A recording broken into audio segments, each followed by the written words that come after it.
Sepasang suami istri terpeleset dari motor dan menabrak pohon. Keadaan istri terdapat luka ringan lecet pada kedua telapak tangan, sedangkan korban suami jatuh tak sadarkan diri di dekat motor yang menabrak pohon. Sang istri lalu coba menghubungi pertolongan dengan menelpon 119. Halo, saya Tuti. Suami saya dan saya kecelakaan. Saya kecelakaan di Jalan Abdul Muiz dekat SMK 2 Mei. Korbannya laki-laki Parubaya. Sekarang tidak sadarkan diri. Tolong kirimkan ambulan. Apa yang dapat saya lakukan untuk pertolongan pertama ya? Baik Ibu, jangan putuskan panggilan. Untuk ambulans akan segera dikirimkan secepatnya di sini. Saya meminta pertolongan Ibu untuk memindahkan korban ke tempat yang aman dan datar. Sudah dipindahkan, Bu? Sudah dokter. Baik Ibu, sekarang bagaimana Bu untuk kesadaran pasien? Coba untuk diberi rangsangan sakit pada ujung kuku. Apakah pasien sadar, Bu? Pasien tidak merasakan sakit, dokter. Baik Ibu, selanjutnya saya akan meminta Ibu untuk meraba nadi korban. Tolong Ibu raba jakun pasien, lalu geser ke arah luar, hingga di dekat otot leher, Bu. Apakah nadi pasien teraba, Ibu? Nggak ada nadi, dokter. Baik Ibu jangan panik dulu ya. Di sini saya akan pandu untuk melakukan resusitasi pada pasien Ibu. Baik Ibu, sembari menunggu ambulan datang, Ibu sebaiknya meminta pertolongan kepada warga sekitar Bu. Setelah itu, silakan loudspeaker telepon ini Bu ya. Saya akan memandu Ibu. Tolong. Baik Bu, apakah sudah ada penolong yang datang Bu? Iya, sudah ada. Baiklah Bu, karena nadi pasien tidak teraba tadi selama dilakukan pengecekan, maka setelah ini saya akan memandu Ibu untuk melakukan RJP Bu ya, atau resusitasi jantung paru. Namun sebelum itu pastikan terlebih dahulu untuk pernafasan pasien atau airway pasien terbuka Bu. Silakan buka yang menghalangi pada mulut pasien dan hidung pasien Ibu. Apakah sudah dilakukan Bu? Sudah. Baik Ibu, sebelum melakukan kompresi dada pada penderita, Ibu harus melakukan pemeriksaan awal untuk memastikan bahwa penderita dalam keadaan tanpa nadi saat akan melakukan pertolongan. Tadi sudah Ibu cek kan ya Bu ya? Sudah dokter. Baik Ibu, sekarang langkah selanjutnya adalah penolong pertama atau Ibu sendiri mungkin boleh di bagian atas kepala dari pasien Bu.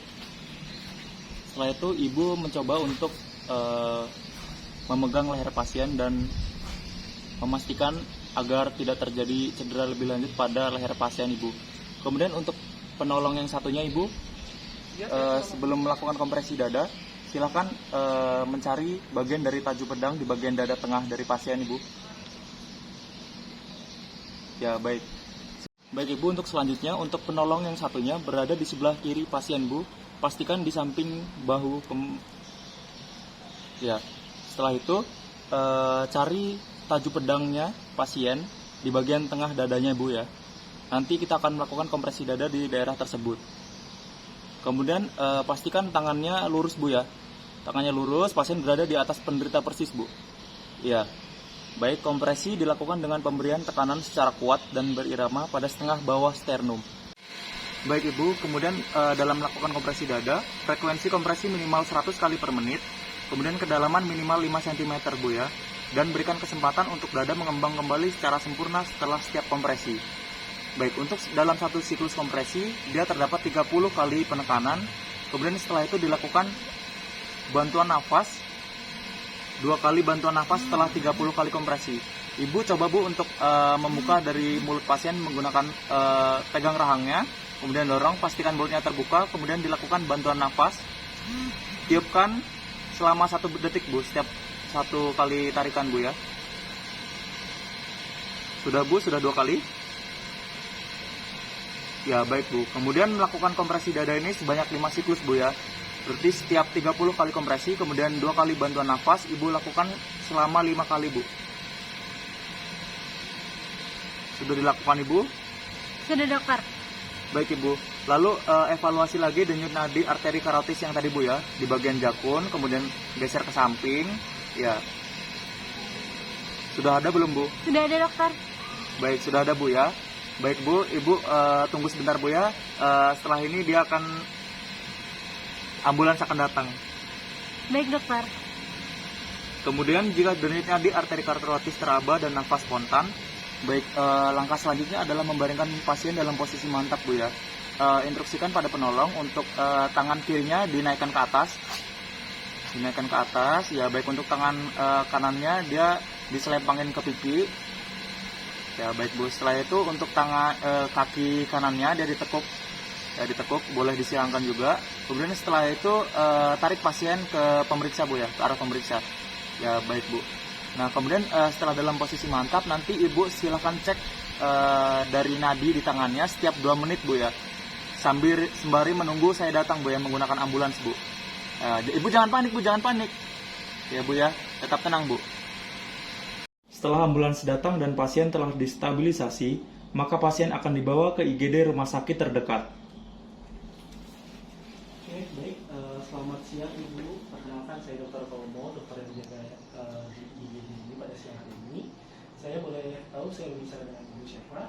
Saya Tuti, Dok. Ibu Tuti. Ini korbannya namanya siapa ya Bu ya? Ini Bapak Agus. Bapak Agus, usianya Ibu? Usianya sekitar 30 tahunan, Dok. Oh, 30 tahunan. Ini benar Ibu Tuti sebagai salah satu rekan keluarga dari korban? Saya istrinya, Dok. Oke, baik Ibu. Selanjutnya saya akan tanyakan beberapa pertanyaan mengenai korban Ibu. Mungkin nanti agak sedikit tidak nyaman, namun tolong jangan dijawab sejujurnya Bu Iya, ya. Dok. Oke, baik Ibu. Apakah si korban mempunyai riwayat alergi? Nggak ada, dokter. Oh, tidak ada. Oke, baik. Sebelumnya, apakah ibu atau pasien korban ini saat terjadi kecelakaan itu sedang dalam pengaruh obat atau dalam pengaruh penggunaan obat jangka panjang? Alhamdulillah saya dan Bapak nggak konsumsi obat-obatan, Dok. Oke, baik. Selanjutnya, apakah korban memiliki riwayat penyakit Bu seperti darah tinggi? Nggak ada, dokter. Nah, dengan semuanya tidak ada Ibu ya. Iya, Dok. Selanjutnya, kalau boleh tahu, terakhir ini Ibu sama Bapaknya makan apa Ibu ya? Makan biasa aja, Dok. Makan nasi padang tadi. Oke. Ibu. Selanjutnya bisa diceritakan Bu kejadian Iya, bagaimana bisa terjadi kecelakaannya? Iya, Dok. Jadi tadi hujan deras, kemudian sepertinya motornya tuh terpleset gitu, Dok. Nah, saya ini lompat duluan, sedangkan Bapak ini jatuh terprosok bareng sama motornya, terus nabrak pohon gitu, Dok. Nah, terus kenanya kepala duluan. Gitu, Oke, Dok. baik Ibu. Selanjutnya saya akan melakukan pemeriksaan fisik ya Bu ya. Iya, Apakah diperbolehkan? boleh, Dok. Tolong suami saya, Dok ya. Oke, baik Bu. Baik Ibu. Cut ini. Baik, di sini saya akan melakukan pemeriksaan tingkat kesadaran GCS. Bapak, assalamualaikum Bapak. Oke Bapak. Assalamualaikum Bapak. Oke, baik. Bapak, assalamualaikum Bapak. Oke, selanjutnya.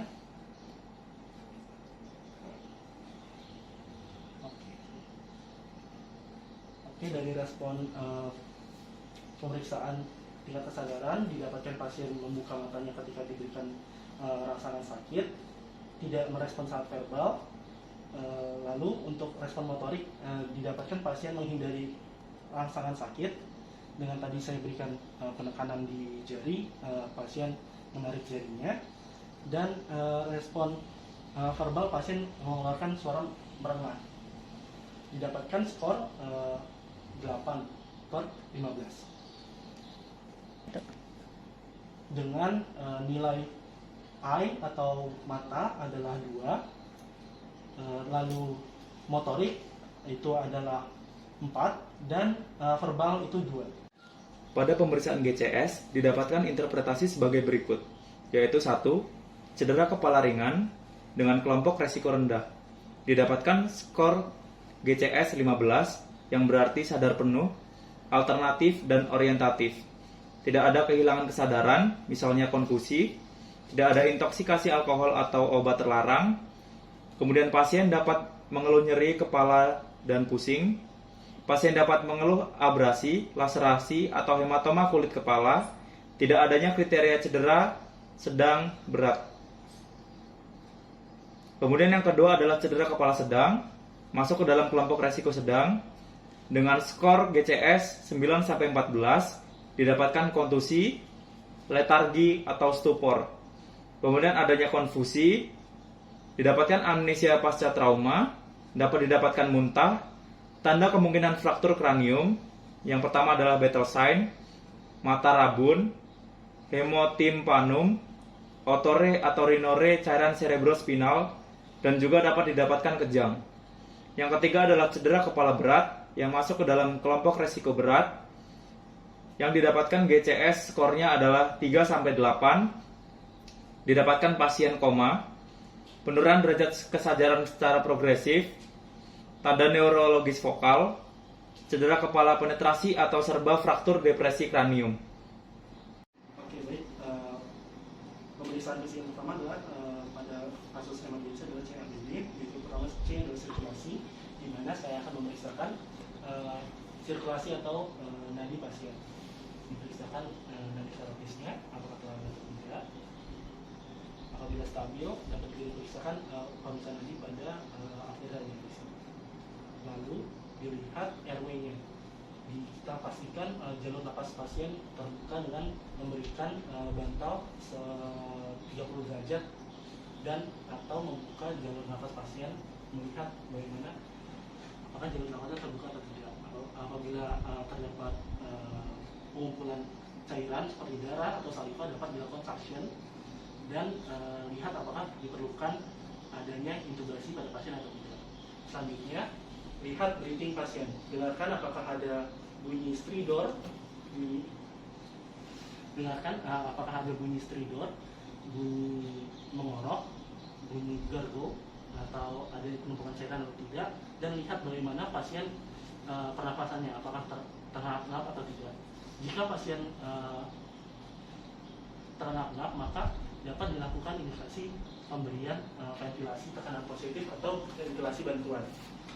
Di sini dapat dilakukan pemasangan ventilasi tekanan positif. Anggap saja ini dimasukkan ke oksigen ventilasi. Dapat diberikan dengan kecepatan 2-3 liter per menit.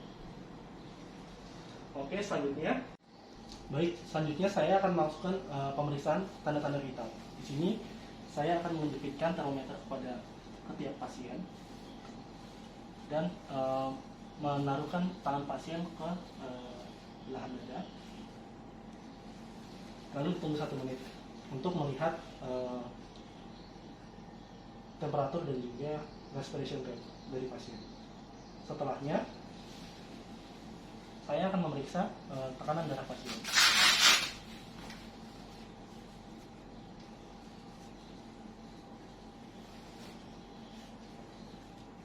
Baju pasien dinaikkan dan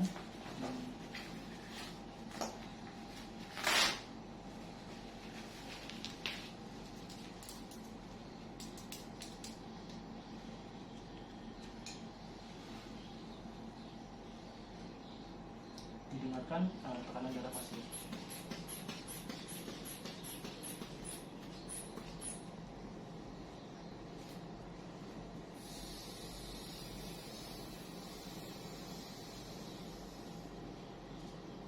Lalu setelah didapatkan tekanan darah pasien, dapat dilakukan pemeriksaan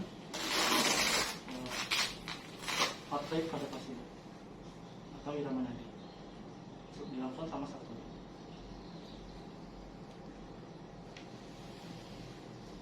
Lalu yang D adalah pemeriksaan melihat disability dari neurologi dari pasien. Yang dari head to toe dilakukan pertama adalah dapat memeriksakan untuk refleks kornea pasien. Dapat dengan membuka mata pasien dan memeriksakan bagaimana refleks dari pupilnya, apakah isokor anisokor, apakah midriasis atau pupil mata tajam. Lalu selanjutnya dapat memeriksakan pemeriksaan kaku kudu dengan pasien dipegang di bagian dadanya dan dinaikkan lehernya, apakah terdapat kaku kudu atau tidak. Selanjutnya dapat juga dilakukan pemeriksaan Babinski untuk melihat apakah terdapat lesi upper motor neuron atau tidak. Lesi Babinski dilakukan pada kedua kali.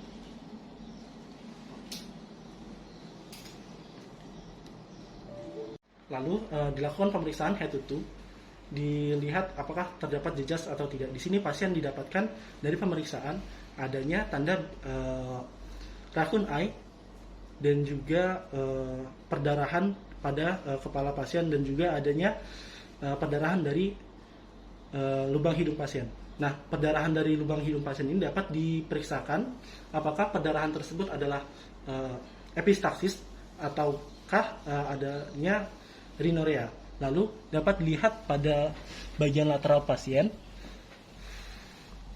terdapat adanya tanda-tanda battle sign dan juga adanya keluar darah dari atau cairan dari telinga pasien. Nah, sama dengan cairan yang keluar dari hidung, pemeriksaan ini dapat dilakukan pemeriksaan namanya halosign, di mana darah yang keluar ditetesi ke kertas dan dilihat apakah di sekitar tetesan darah tersebut akan ada perembasan cairan. Jika terdapat tanda positif perembasan cairan, maka dapat dipastikan bahwa itu adanya cairan LCS dan yang keluar adalah rhinorrhea dan orthorrhea. Selanjutnya dapat juga dilakukan inspeksi seluruh tubuh dari pasien ini untuk melihat apakah terdapat cedera lain atau tidak. Pemeriksaan inspeksi seluruh tubuh biasanya dapat dilakukan di ruangan tertutup dengan sebelumnya memberikan inform konsen kepada keluarga pasien dan mengajak salah satu bagian perawat untuk memeriksakan pasien dari atas ke bawah secara keseluruhan. Bila terdapat peningkatan tekanan intrakranial, dapat diberikan obat mendorong tekanan intrakranial seperti manitol 20%, 0,5 sampai 1 gram per kilogram berat badan setiap 8 jam, atau NaCl 3% dengan dosis inisial 2 sampai 6 ml per kilogram berat badan, dilanjutkan dengan infus kontinu 0,1 sampai 1 ml per kilogram berat badan per jam dengan monitoring tekanan intrakranial.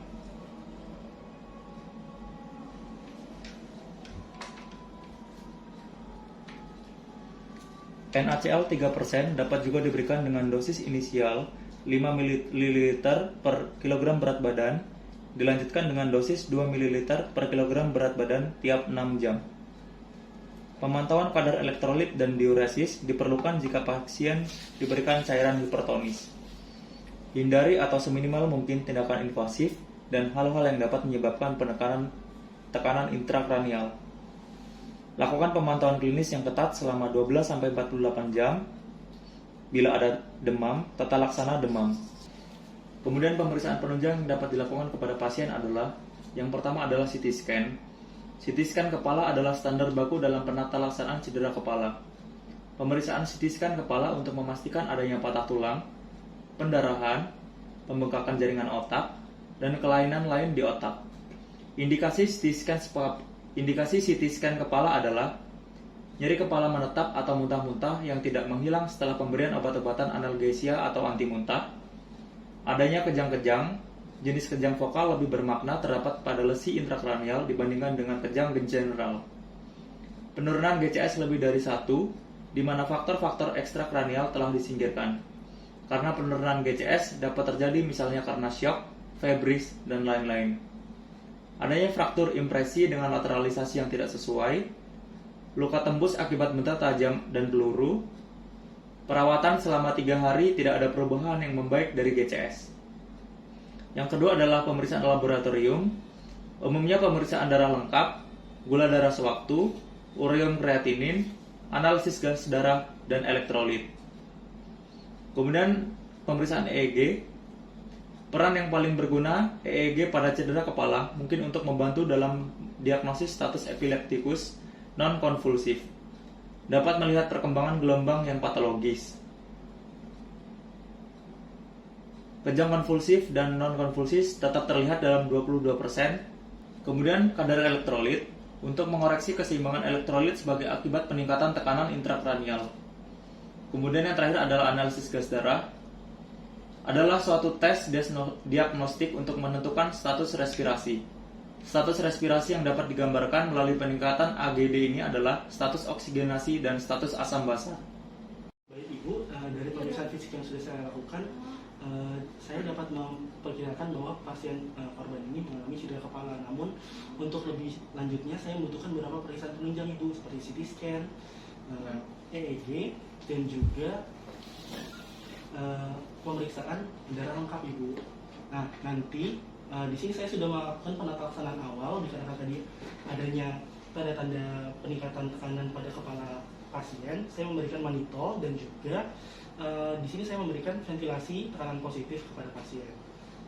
Baik Ibu, dari penjelasan saya apakah ada yang ditanyakan? Dok, jadi ini gimana dok selanjutnya dok? Apakah nanti harus dioperasi gitu dok atau gimana dok? Bisa langsung pulang nggak dok? Oke, baik Ibu. Nanti kan ini saya membutuhkan pemeriksaan penunjang dulu ya Bu. Ketika sudah datang nanti CT scan-nya, kita lihat ketika kepala si bapaknya itu baik-baik saja, tidak ada perdarahan, tidak ada lesian bermakna, mungkin nanti akan diobservasi lagi ke pindah dari ruang IGD ya Bu ya, ke ruang ICU atau ke ruang rawat biasa. Namun untuk langsung pulang sepertinya tidak bisa Ibu. Oke, baik dok.